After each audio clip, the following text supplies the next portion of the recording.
was coming out and making sure we were hungry and playing a very important game against a really good team. Florida State's tough to play against, and I'm really proud of the way we responded, especially after a big win, to come out and be as hungry as we were tonight. I was going to ask you about that one, Cormac, but it didn't look like there was much complacency or letdown or anything like that from you guys today. Is that what you kind of made of it?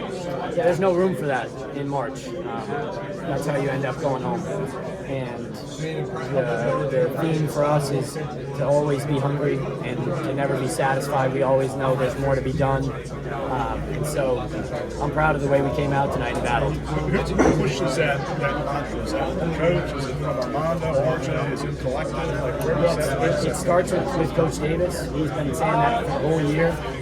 But it's shared through everybody. Everybody in this locker room understands that, and that's one of the special things about this group is we're on the same page, and it's a good place to be, especially coming down the stretch. Did you notice anything different about how Florida State was guarding you today, based on what happened last game? Yeah, I mean their defensive scheme is always to be disruptive. They switch 1 through 5. I don't think it was anything in particular.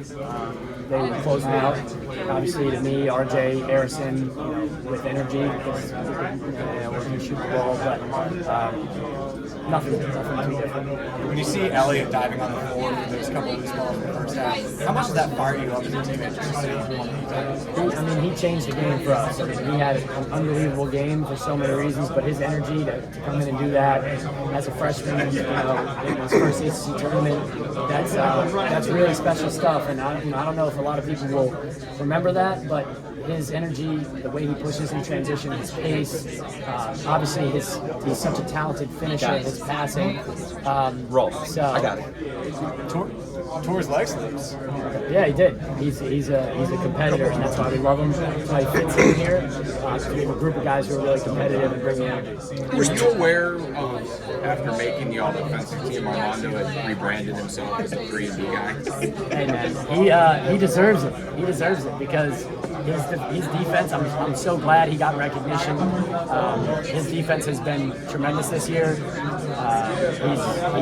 been underrated in that department for a long time, and I think it's great that he's getting the recognition. It was asking in the context of this also felt like an old school elbows and banging and layups and rebounding Armando Bacon game. Yeah. Without any of them. Yeah, I mean, he was tremendous again. Like, he's so physical, especially like you're playing against a team full of guys that are his size or bigger. And he's still the most dominant player on the court. And that's no surprise to us, but it's great to have a guy like that. He handles a lot of problems for us. You guys led 20-19 with 8 minutes left in the half and it exploded. Did you sense in the later stages of that run toward the end of the half that maybe that their will and spirit had sort of drained some during that stretch?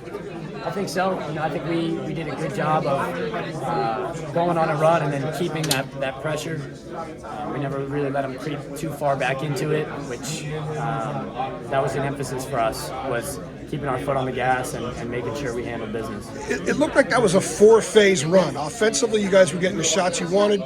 Defensively, you totally clamped down. You were crushing it on the boards. And then you guys went on a tear getting fast break points. Was that maybe as well as you guys have played that stretch in a while? Yeah, I mean, that's usually how things work in basketball. Is like when one area is good, it usually helps the others. That's just how you build a run. Like if you were to break down the anatomy of a run, it's you got to get a stop first, and you got to get a rebound.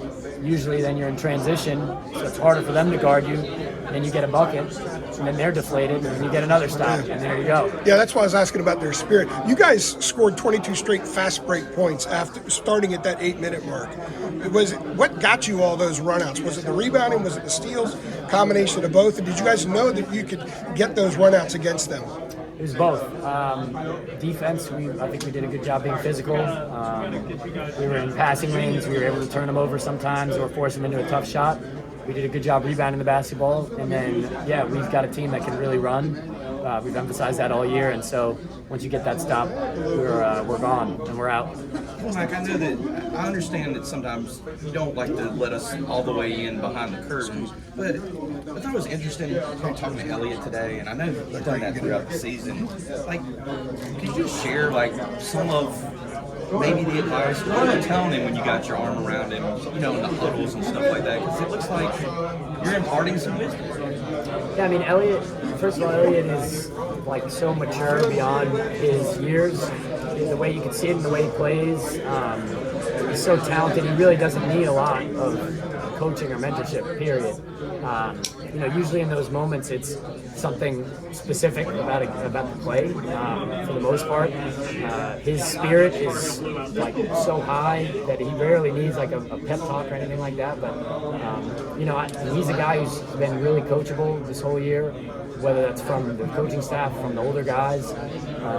But again, like he's mature, he's talented, and the stuff that he brings to his team is, you can see it on the court, but it's really helpful for us. So it's really deep.